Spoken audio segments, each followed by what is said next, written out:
Our top stories this evening, sponsored by Courts, bringing value home. Speaker, Deputy Speaker, 65 members of Parliament sworn in as 13th sitting convenes. Win will remain strong if its leaders extradited. GS PRIMUS says US indictment was politically motivated. EID cards to strengthen Guyana's national security agenda. WALTON-DESIR FLAYS government over non-judicial confirmation, says it's racism at its best. And in sport, AVINASH PERSAUD and SUKHRAM etched their names deeper into history by capturing their 14th BRAVA Guyana Open titles. HGP Nightly News begins now.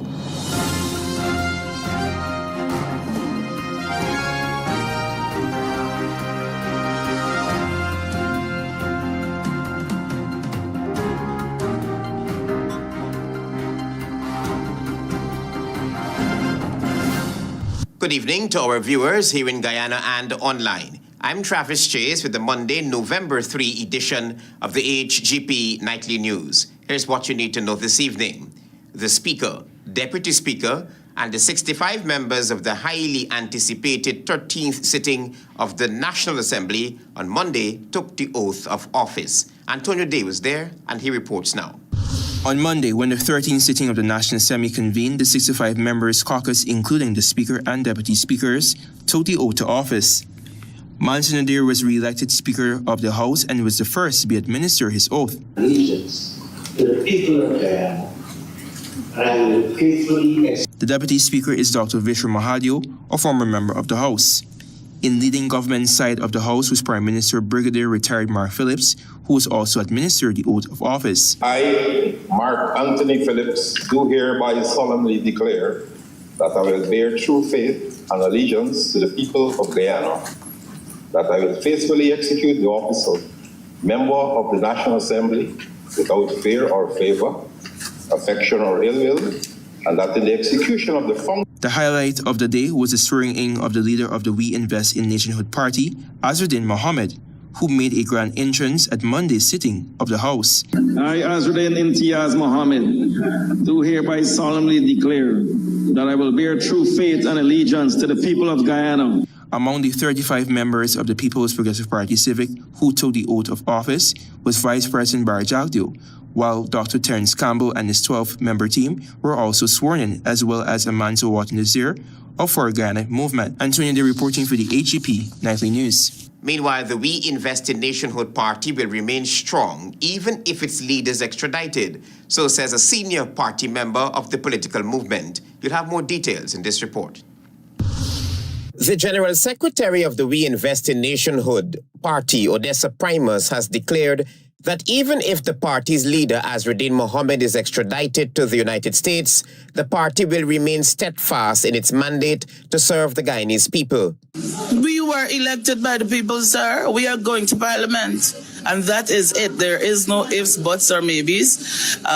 We are not here to serve ourselves or our interests. And if the people see and have faith in us as a party, whether or not, as the news released today, the music will be played and the party will go on. Speaking with reporters on the sidelines of the Georgetown Magistrates Court, shortly after Mohammed's arrest on an extradition request from the United States, General Secretary Primus said the party's leadership structure is strong and capable of withstanding political and legal challenges.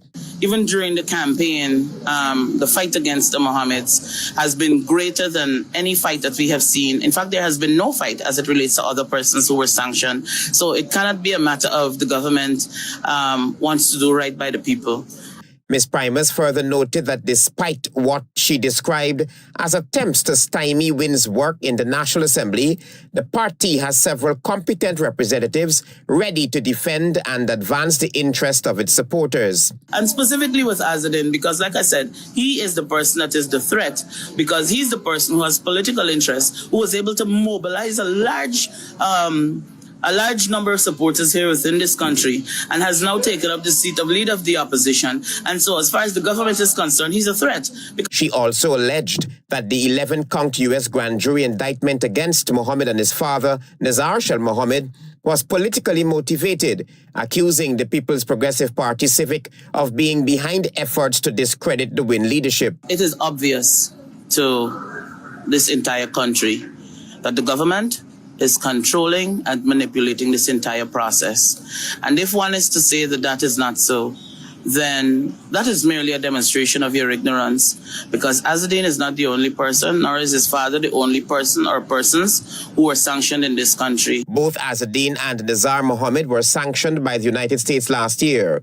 The two were arrested on Friday following a U.S. extradition request to face trial on wire fraud and money laundering charges. The allegations reportedly relate to gold shipments and the purchase of a Lamborghini luxury vehicle.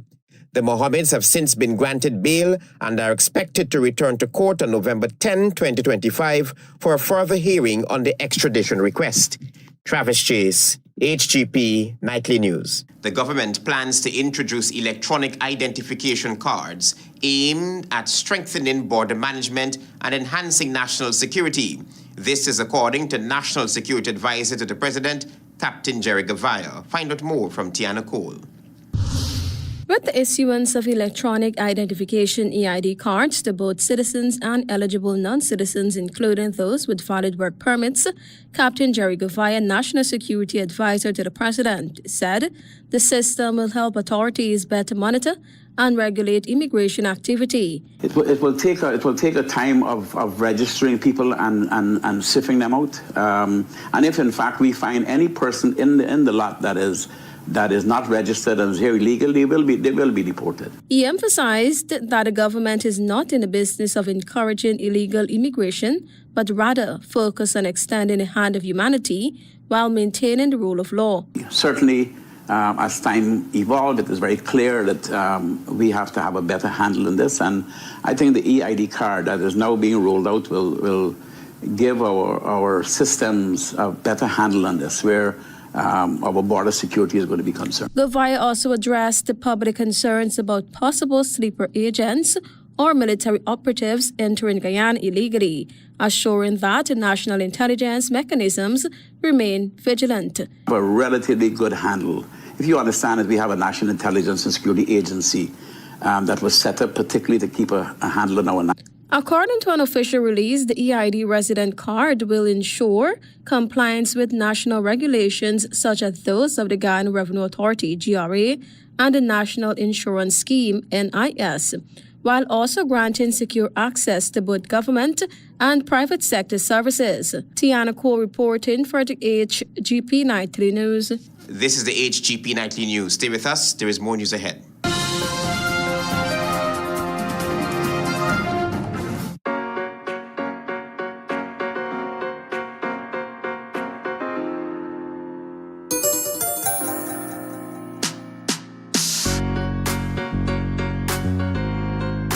Welcome to SNL Electrical Inc., where lighting and electrical needs are met with expertise and style. From the latest in electrical lamps to durable cables, circuit breakers, panels, we have it all.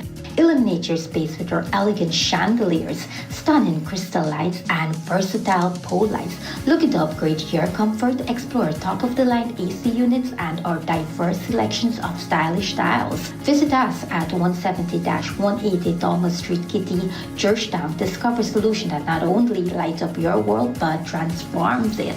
Call us on telephone number 226-3018 or 223-1634. SNL Electrical Inc., powering your life with elegance, quality, and care.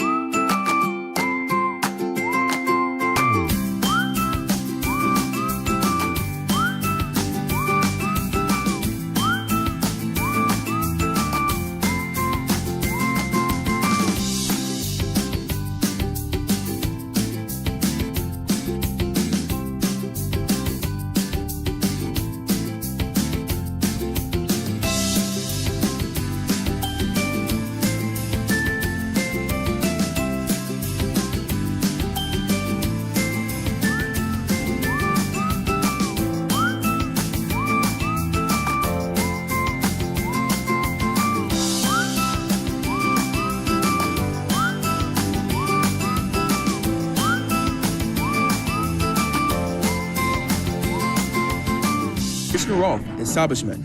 No job is too small or too large. We specialize in all types of fabricating machinery, excavator repairs, rice field pumps, and hydraulic hoses. Visit us at Lot 113, Block CC, Manripo, East Coast, Marara, or call 220-9624-629-4021 or 619-7880. At Krishna establishment, no job is too small or too large. Thanks for staying with us here on the HGP Nightly News. We tell you now that President Irfan Ali has reaffirmed that Guyana is a nation of peace, but one that will firmly defend its sovereignty.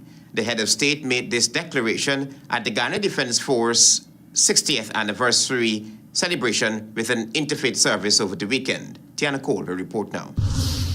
President and Commander-in-Chief Irfan Ali, while speaking at the Ghana Defense Forces 60th Anniversary Interfaith Service, reaffirmed that Guyana is a nation of peace, but one that will always defend its sovereignty. He commended the force for 6 decades of dedicated service to the nation. He assured that the Ghana Defense Forces foundation is not built on aggression, but on discipline, dignity, and divine purpose. Ghana Defense Force is not a force of aggression. It is not an instrument of intimidation. We are peaceful, yes, but we are prepared. And we will fiercely defend our territorial integrity and sovereignty against all threats from wherever they may come. Paying tribute to the men and women in uniform, President Ali described them as the shields and sword of the nation and the guardians of Guyana's sovereignty. Building a more agile, capable, and technologically proficient force, one that can respond swiftly and effectively to modern threats, both traditional and unconventional. The Ghana Defense Force was established on November 1, 1965, and this year celebrates its Diamond Jubilee under the theme, quote-unquote, strengthening our nation through sacrifice and selfless service. The head of state also condemned the recent terrorist attack at a mobile gas station on Regent Street, which claimed the life of a young child. He described the act as a vile assault on the people of Guyana and an attempt to sow fear and chaos. We will get to the bottom of it. But let it be known, here and now, that we will not be intimidated. We will not bow. We will not be broken. President Ali praised the swift and coordinated response of law enforcement authorities and the joint services, including the Ghana Defense Force, noting that their professionalism exemplifies Guyana's resilience. Professionalism and response reminds us that in the face of evil, Guyana stands united and unshaken. The investigation will continue. The motives behind this heinous act will come to light.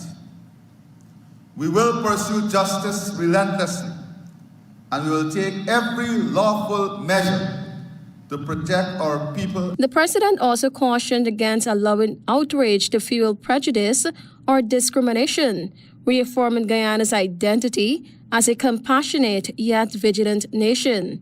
Tiana Cole reporting for the HGP Nightly News. On the police blotter, police have heightened their presence around certain areas, given recent incidents involving explosive devices at the mobile fuel station on Regent Street. A suspect has been arrested while another is being hunted. Police have arrested another man after he was seen acting suspiciously at 3 gas stations Sunday night while carrying 2 bulky bags. According to usually reliable sources, the suspect was observed with a flower-patterned bag and a black haversack on his back.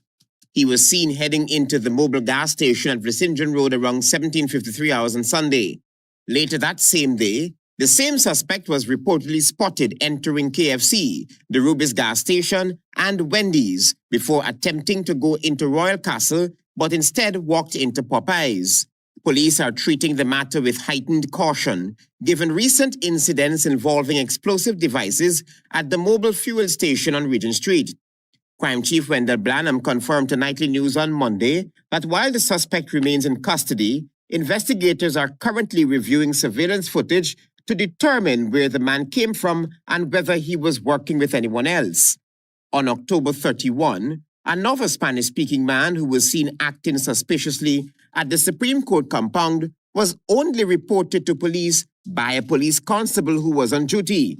The man was dressed in blue pants, a blue jersey, white Nike boots, a cream cap, black shades, and carrying a cream haversack with black and white straps.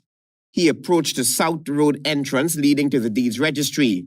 He was stopped and questioned by police constable, to whom he stated that he was there to check out the court. The man was allowed entry and sat outside the deeds registry office. Approximately 5 minutes later, security from a private firm approached the man and inquired about his presence. Upon being questioned, the man immediately got up and exited the compound through the Charlotte Street entrance. Now, the Guyana Police Force is urging all citizens and residents to remain vigilant and to promptly report any suspicious persons, activities, or movements observed within their communities or public spaces. Travis Chase, HGP Nightly News.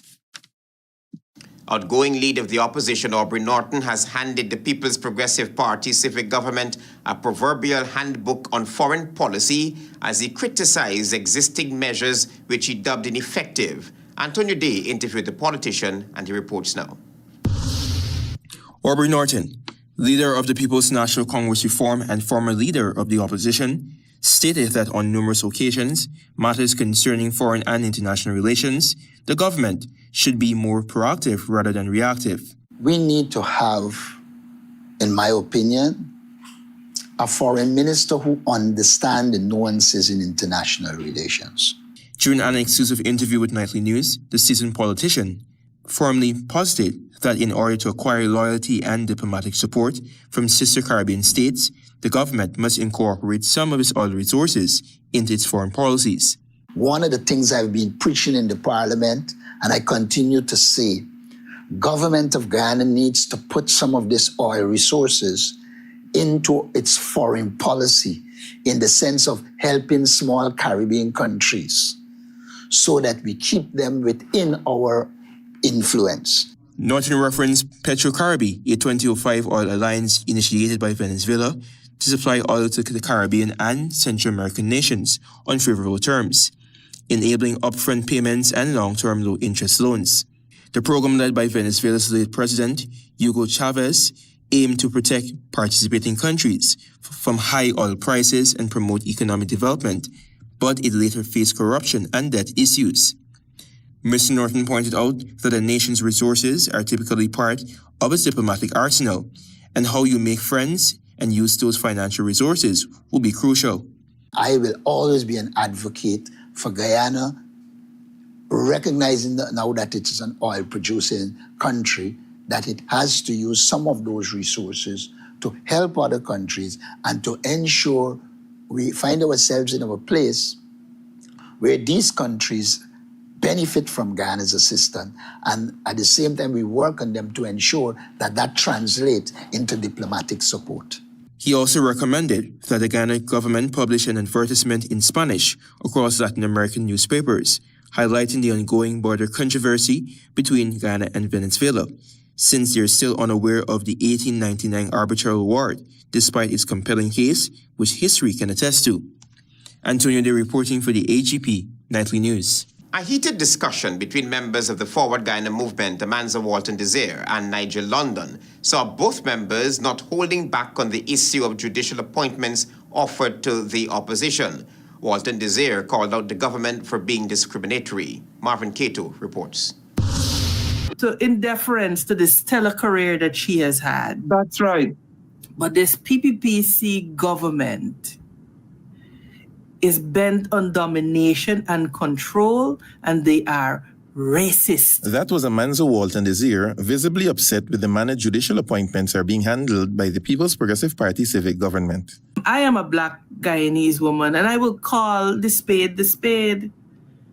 They have a problem with two black women being in position. WALTON-DESIR did not hold back on her perceived view as to why the two lady justices were not confirmed in their substantive roles over the past 5 years, even though then opposition leader Aubrey Norton agreed to their substantive appointments. We ain't doing sugarcoating.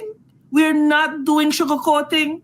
That is the problem right there. And I'm disappointed to see senior members of the bar not decrying this level of nastiness and lawlessness. Attorney General Anil Nandalal, on the sidelines of the swearing-in of members of the 13th Parliament on Monday, disagreed with Walton-Desir's statement on the issue.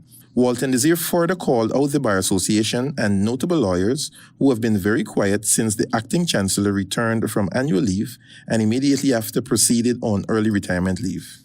I am disappointed that there were not more people coming out in support of Justice Cummings. Justice Cummings was expected to retire in 7 years, with the former opposition leader last week, while engaging the media, indicated that he did not get the opportunity for a sit-down with her to ascertain the facts of her sudden retirement. And the fact that Aubrey agreed to the confirmation of these two women, it was a non-issue. That's right. There is nothing else but racism. There's no other reason. When Nightly News reached out to Attorney General Anil Nandalal on Monday for a comment, the AG said he will address the matter on his weekly program Issues in the News on Tuesday. Marvin Cato reporting for HGP Nightly News. Stay with us. There is more news ahead. Planning a cleanup? We can help. CVon's Waste Management skip bins can be provided for home renovation projects, yard cleanup, or construction project. It's simple. Step 1, give us a call. Step 2, we put down the bin. Step 3, load it up with all of your junk. Step 4, we take it away. That's simple. Bins are also available in various sizes, so there is no job that is too big or too small. Call CVon's Waste Management today at 218-1455. I can open it myself. It's in my bag, and it tastes so good.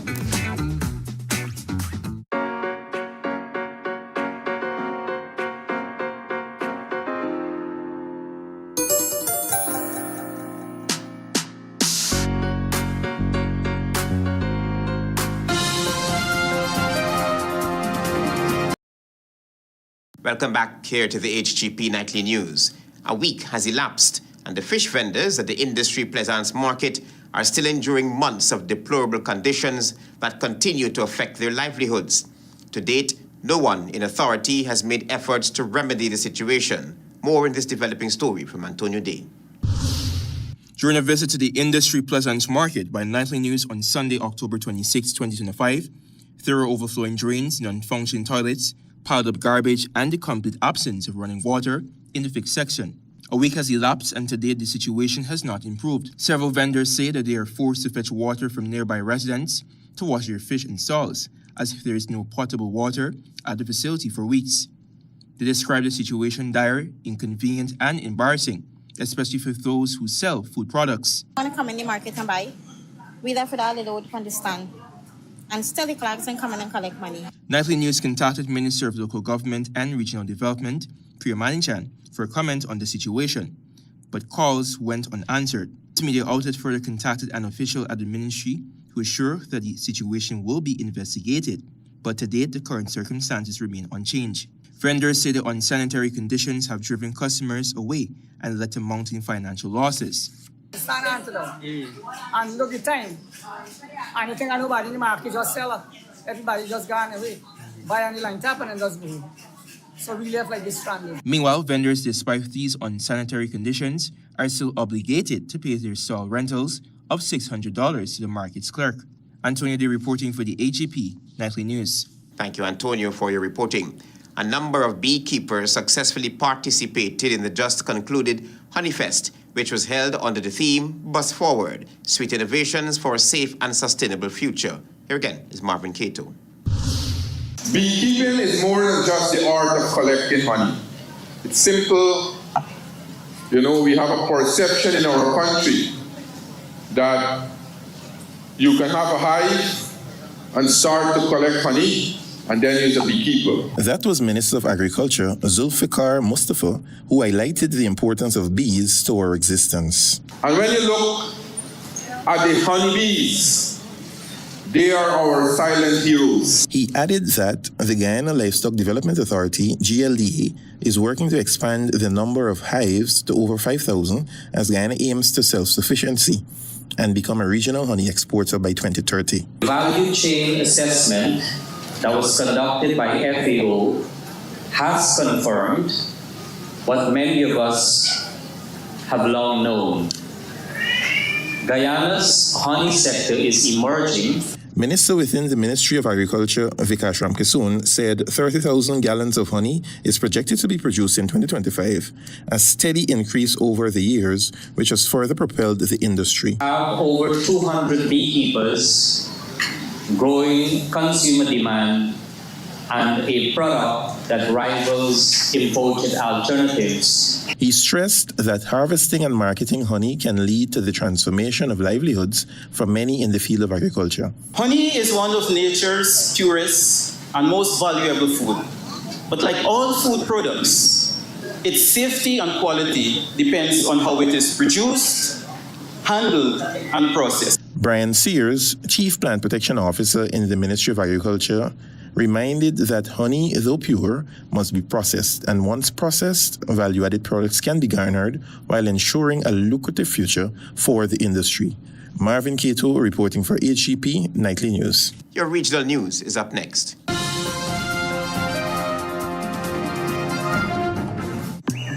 Something new has been growing, and it's now ready for you to pick.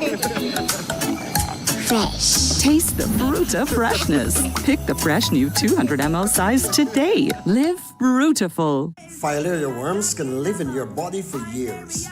Mom, what's filaria? Susan, it's an infection from worm that spreads through mosquito bites. And if we don't take the pills, we can get really sick. And it's not just about us. If one of us has it, then mosquitoes can spread it to the whole neighborhood. That sounds scary. What should we do? Simple. We take the pills together when the health worker comes around, and that way we're safe. Right. Healthy family, healthy community, no excuses. What we are talking about, filaria gonna get knocked out, TKO.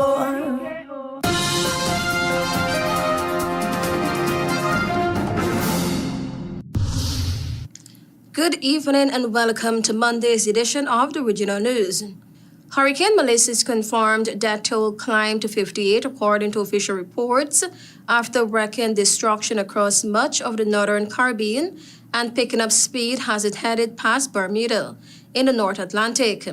Authorities in Haiti, which was not directly hit but nevertheless suffered days of torrential rains from the slow-moving storm, reported at least 30 deaths and 20 more missing. At least 23 people, including 10 children, died in Haiti's southern town when a river burst its banks. Roads, houses, and farmlands were also damaged by the rains. Jamaica's information minister confirmed at least 28 deaths, but said authorities were continuing search and rescue efforts. The storm left hundreds of thousands without power, ripped roofs of buildings, and scattered fields with rubble. Jamaica's military has called on reserve personnel to report for duty to help with relief and rescue operations. Melissa made landfall in southwestern Jamaica on Tuesday as a powerful Category 5 hurricane, the Caribbean nation's strongest ever storm to directly hit its shores, and the first major hurricane to do so since 1988.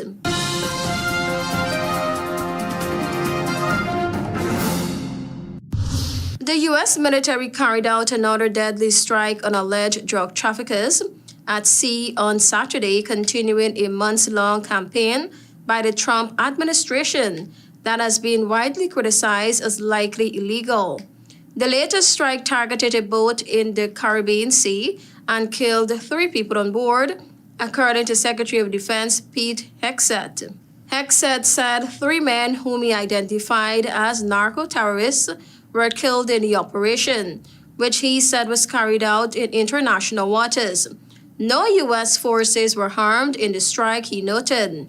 The boat was carrying narcotics and transiting along a known narco-trafficking route, EXTRADITED said, citing U.S. intelligence. Saturday's attack marks the 15th known U.S. military strike on an alleged drug smuggling vessel since the Trump administration began the operations in early September. The strike, which has been carried out in the Caribbean and the Pacific Ocean, have killed a total of 64 people.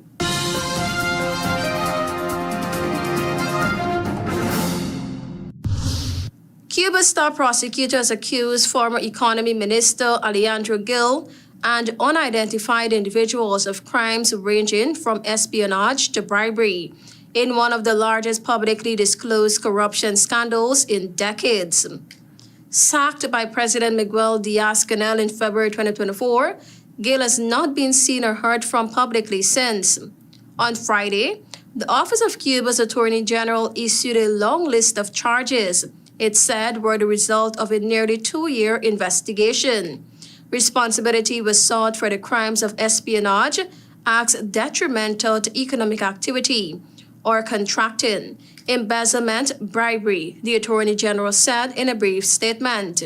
Other charges are falsification of public documents, tax evasion, influence peddling, money laundering, violation of rules on classified documents, and theft and damage of documents or other objects in official custody. The top prosecutor did not say how many others were accused, identify them, give a trial date, or elaborate on the charges. Cuba's penal code punishes espionage with terms ranging from 10 years in jail to death. Thank you for watching. I am Tiana Cole.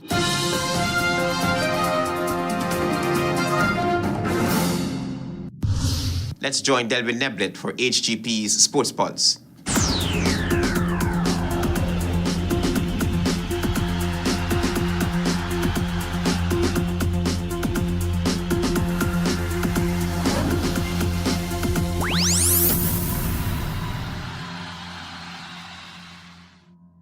Good evening, Guyana. I'm Delvin Neblet with your HGP TV Sports Pulse for today, Monday, November 3rd, 2025. We begin tonight with motor racing. The Guyana Motor Racing and Sports Club hosted their 2025 Caribbean Clash of the Champions race meet at the South Dakota Circuit on Sunday.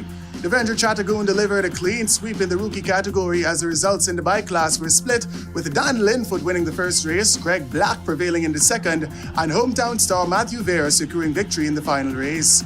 Stephen Nobrega prevailed in the Starlet Cup race, with Anthony Evelyn finishing second and Anand Ramchan third. Victory in the Group 2 race was secured by Shan Sijatan over Ramiz Mohammed and Mohammed Shairaz Roshandeen, while the Group 3 race was won by Stephen Jeffrey, with Stephen Nobrega finishing second and Trinidad's Ravi Singh third. The much-anticipated GT3 race was combined with the Group 4 category for a massive feature showdown. Starting on pole position, Kinlal Lal would secure victory in the Group 4 category as the 20-year-old Englishman Will Redford outperformed the experienced Mark Vera to win the GT3 title. Into golf, the BRAVA Guyana Open 2025 golf tournament commenced at the Lusignan Golf Club on Saturday, November 1st and concluded on Sunday, November 2nd. Two of Guyana's greatest golfing icons, AVINASH PERSAUD and Christine SUKHRAM, etched their names deeper into history by each capturing their 14th BRAVA Guyana Open title. The men's championship ended in dramatic fashion as AVINASH PERSAUD battled Suriname's Rydell Doko to a tie, both finishing with a gross score of 151 after 2 days of intense competition. The title was ultimately decided via countback, with PERSAUD claiming victory thanks to his superior back nine performance, a testament to his skill, resilience, and championship mentality. Meanwhile, Christine SUKHRAM once again demonstrated her dominance on the course, carding 90 and 86 for a total of 176 to secure the ladies' overall best gross 0-36 title. Her consistency and composure under pressure reaffirmed her standing as the most decorated female golfer in Guyana's history. The BRAVA Open results are as follows. The ladies' longest drive on day one went to Chanella London, while Richard Haniff secured the title on the men's side. Marlon Abina was nearest to the pin on day one as Joanne Dio produced the ladies' best net on day one with 76, and Eureka Giddings produced the ladies' best net on day two with 74. The ladies' best gross score on both days 1 and 2 was secured by Christine SUKHRAM with 90 and 86 respectively.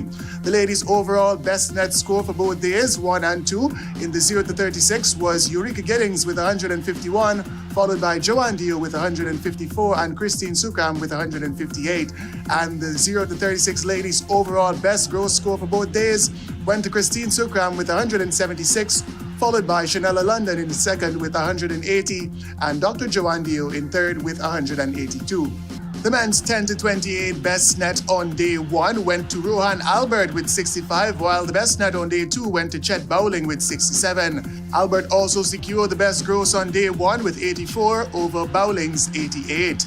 In the men's 10 to 18, the best net on day 1 went to Spencer Hutchins with 66, while Robin Tawari's 67 was the best net on day 2. Rakesh Hari secured the best gross scores on both days 1 and 2 with 78 and 79 respectively. The seniors' overall best gross on both days 1 and 2 went to Hilbert Shields with 181, followed by Bowler Amdio with 190. In the men's 0 to 9, Feroz Barakat produced the best net on day 1 with 70, while Avinash PERSAUD had the best net on day 2 with 68. The best gross on day 1 went to Marlon Abina with 76, as Avinash PERSAUD also secured the best gross on day 2 with 70. The men's 0 to 28 overall best net on both days 1 and 2 went to Rakesh Hari with 135, followed by Spencer Hutchins with 136 and Richard Haniff with 138. The men's 0 to 28 overall best gross on both days 1 and 2 was secured by Avinash PERSAUD with 151, followed by Rydal Doku also with 151 and Feroz Barakat with 157. During the presentation ceremony, BRAVA sales lead Andrea King commended the Lusignan Golf Club for its continued excellence and contribution to local sport. In athletics, Team Guyana secured medals in 2 events at the 2025 South American Under-20 Championships in Lima, Peru. The sprint quartet of Tishon Easton, Kaidan Persaud, Skylar Charles, and Javon Roberts won gold for the Guyanese contingent in the men's 4x400 meters relay with a time of 3 minutes 14.40 seconds over Colombia in second and Brazil in third.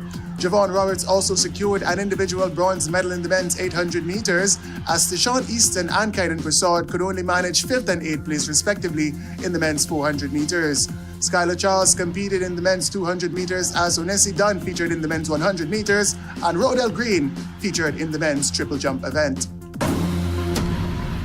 Moving into football, action concluded in the Petra Organization's 2025 Courts Optical Pee Wee Schools football tournament with the final 2 fixtures at the Ministry of Education ground on Saturday. In the first match, Sion Rajkumar produced the match-winning strike as West Rhineville Primary defeated Redeemer Primary 1-0 to secure a 3rd place finish. In the final match, Lenore Primary rose to the occasion to become the 2025 Pee Wee champions, winning 6-5 on penalties after playing to a goalless draw against St. John the Baptist Primary. More in football, action resumed in the Georgetown Football Association Senior Men's League 2025 with 2 fixtures at the Police Sports Club ground Ivleary on Friday. The first match was a close 3-2 victory for the Northern Rangers FC over Vengi FC on the back of goals from Otto Jones and Donald McKenzie. Vengi's Avisai and Brian Tremaria both scored once in a losing effort, as the Player of the Match award was presented to the Northern Rangers goalkeeper Jamal Hines. In match number 2, Genesis FC defeated the Motherland 2-1, as Player of the Match Michael Oye netted a brilliant double and Carlos Agard scored once in a losing effort. And finally, in cricket, the 2025 Queensway Security Inc. Senior Men's Inter-County Tournament concluded with the grand final featuring the title holders Demerara and the home side Essequibo at the Joe Jack Mahan or Hampton Court ground on Saturday. Batting first in the reduced fixture after being sent in, Demerara were bowled out for just 150 and 41.2 overs, as Matthew Nandu top scored with 35 from 64. Runs were beaten Thaddeus Lovell and Golcharan Chulai each picked up 2 wickets, as former West Indies Under-19 all-rounder Mavindra Dindyal added 18 from 45 and current national Under-19 wicketkeeper batsman Shamor Apple added 17 from 23. When Essequibo responded, the talented Thaddeus Lovell played well for a match-high score of 42 from 49, and Anthony Adams remained unbeaten on 30 from 95, as they too were bowled out for exactly 155 runs in 39.2 overs.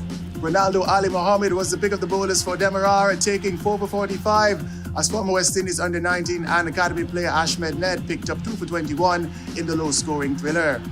The playing conditions did provide for a super over finish after scores were tied. However, the time limit had elapsed for the conclusion of the already truncated fixture. Essequibo would therefore become the title holders for the first time in the tournament's history, and Demerara would secure a third consecutive title as both teams were named joint champions of the 2025 Queensway Security Inc. Senior Men's Intercounty Tournament. The Player of the Match award was presented to Ronaldo Ali Mohammed for his brilliant figures of 4 for 45, while Demerara's opening batsman Matthew Nandu was recognized as the tournament's MVP. Nandu, who scored the only century in this year's competition, also received the award for the most runs in the tournament with an aggregate of 224. Both Richie Lucknow and Ronaldo Ali Mohammed with 9 wickets finished as the joint leading wicket takers in the tournament, while Essequibo's captain Kamal Savory received the award for most dismissals with an outstanding 10. The cricketing fraternity now awaits the official announcement of the Ghana Harpy Eagles squad that will feature in this year's Cricket West Indies CG United Super 50 tournament, scheduled for later this month in Trinidad and Tobago. That's it for this edition of the HGP TV Sports Pulse. I'm Delwyn Neblet, reminding you to stay in the game.